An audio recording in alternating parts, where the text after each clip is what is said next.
Hi friends, good evening. ఈరోజు మా కోళ్ళు లిఫ్ట్ అవుతున్నాయి. లిఫ్ట్ చేయడం ఈ రకంగా చేస్తారు.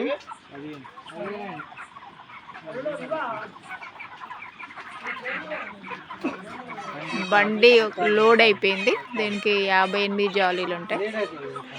ఒక్కొక్క జాలీలో 15 వేస్తారు. ఇదంతా మళ్ళీ నైట్కే డిస్ట్రిబ్యూట్ చేస్తారు. చిన్న చిన్న షాప్లో ఉంటాయి కదా, చికెన్ షాప్, అందులో డిస్ట్రిబ్యూట్ చేస్తారు. ఇవన్నీ ఒక జాలీలో ఒక 20 బాక్సెస్ వెయిట్ చేస్తారు. చిక్సెస్ అప్పుడే 40 డేస్ అయింది. 40 డేస్కి దాదాపు 2.2, 2.3 వెయిట్ వస్తుంది. యావరేజ్ వెయిట్ 2.3 అట్లా వస్తుంది.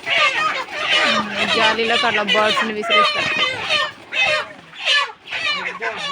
Okay friends, bye.